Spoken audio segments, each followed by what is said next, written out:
she is. There she is. God dang, California's expensive. Freaking $4.70 a gallon. All right, well, I filled up, but this In-N-Out is packed. There's absolutely no parking, so I'm just gonna skip this one, hopefully find one on the way. Just get started on the road. I'm getting hungry, so we'll see.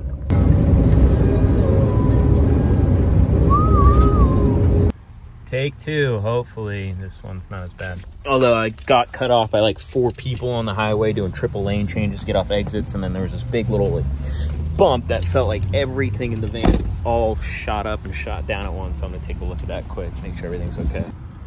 Don't see any water leaking, and looks like the batteries are still all connected and everything. So, all right. Hi, how are you doing? Good, how are you doing? Good. Can I get 2 doubles, animal style, to go, please? All right, bag secured this time. Gonna finish heating this thing up. I got about 3 hours to get to the site, so I don't think I'm gonna go food shopping. I got stuffing, I can make stuff. We're gonna scavenge. But first, I'm gonna eat this.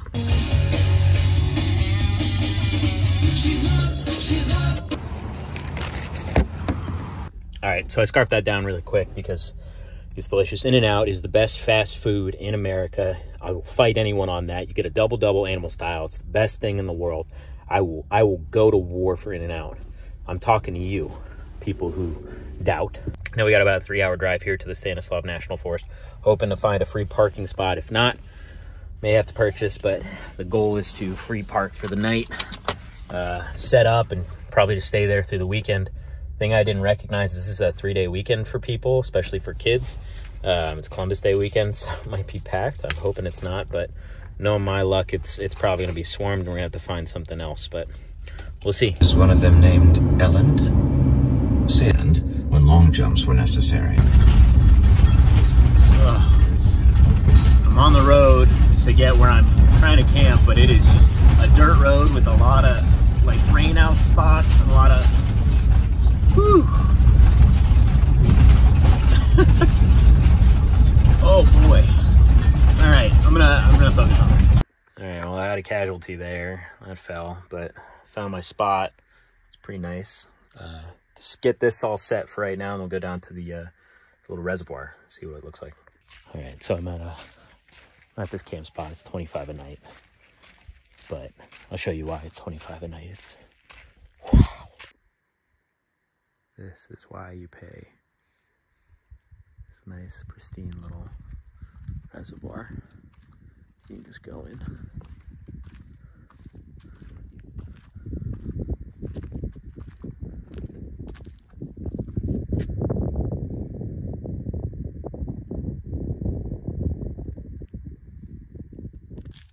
And this is essentially the backyard for the weekend. So gonna go get the rest of camp set up and then get the game in.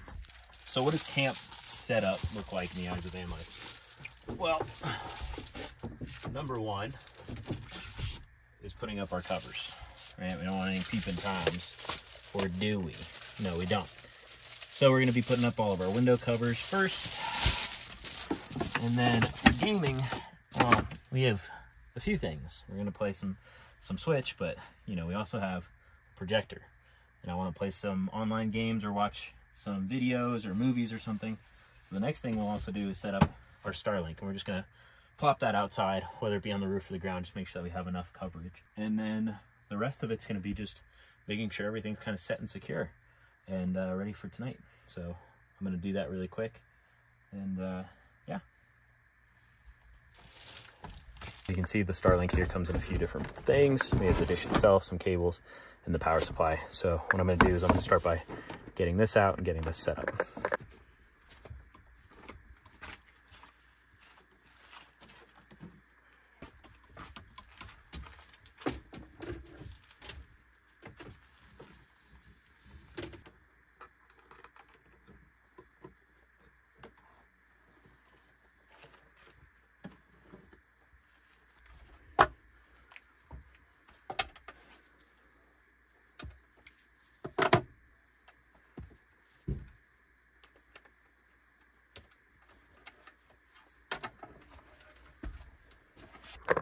right, so that's all plugged in and powering on. So we'll check to see the signal. We'll have to move around the dish, but that's pretty much it for setup on that.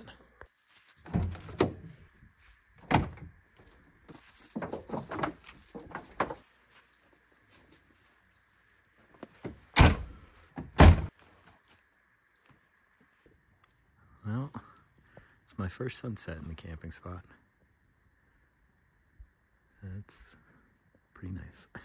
So while it's not a Steam Deck, the Nintendo Switch has been great. It's exactly what you need on the road. I've just been playing Stardew Valley because it's just so cozy. It just feels like the perfect van game. And, you know, I got a farm. I got a dog. I'm having a lot of fun. I'll show you guys some of it. But I'm just going to chill out here for a while and play some Stardew Valley outside as I kind of enjoy nature by playing video games. It's counterintuitive, but I think you kind of get, I get to be outside. So for those of you who've never played Stardew Valley or don't know what it is, it's this little like farming simulator game. You can kind of see this is my little farm here.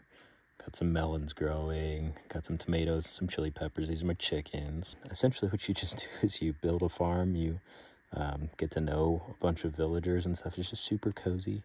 You saw me in the black screen there. Just a super cozy game that I like to play when I'm out at camp because it's just a relaxer.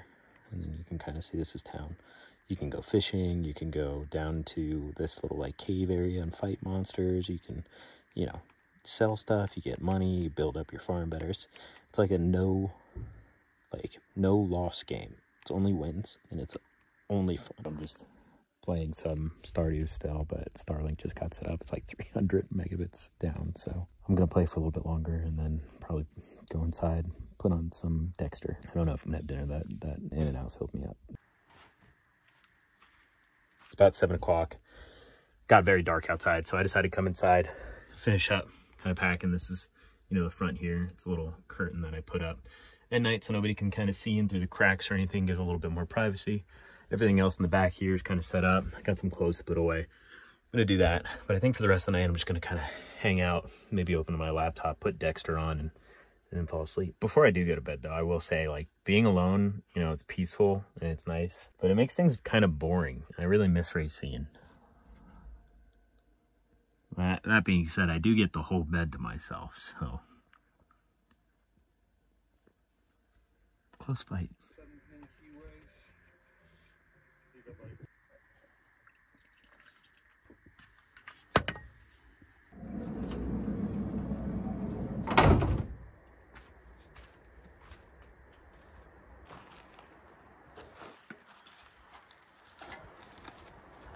The original plan was to go paddleboarding, but it's currently 55 degrees outside.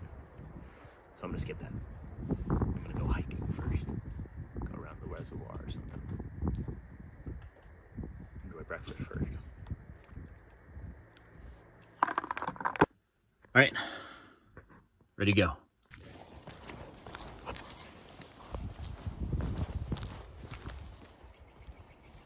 Come on in.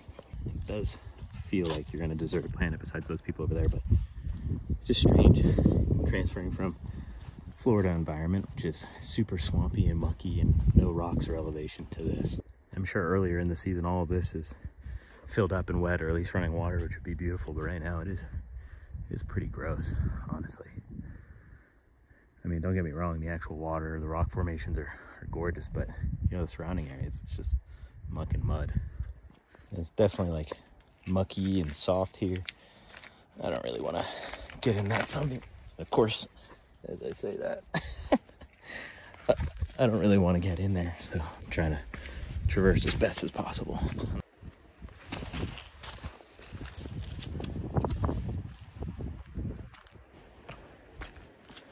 And while I don't have any bear mace, I did bring a little pocket knife with me just in case, because this area does have bears and cougars and rattlesnakes and stuff, so just want to make sure I'm staying safe while I do this. Let's see, there's no water up here, and that's typically where it would rest. Wow, yeah, it's all the way back there. Found somebody's little camp here. It's pretty cool. It's kind of got a wall of trees blocking you from the wind off the reservoir, but they got a cool little setup here. Imagine walking down That's your view in the morning. So that's where I was trying to go and figure out if I could make it all the way around, but just that's all muck from the water going down. Just looks like everything else is kind of rocked in and caved in, so I don't think I can hike around this, unfortunately. See how it is about mid-afternoon, because I kind of want to go over to the other side over there.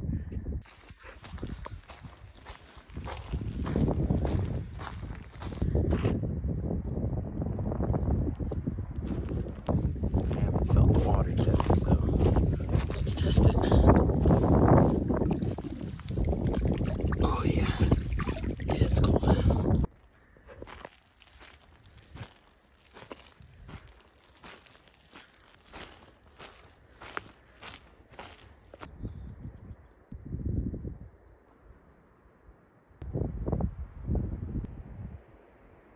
See, it's nice and windy.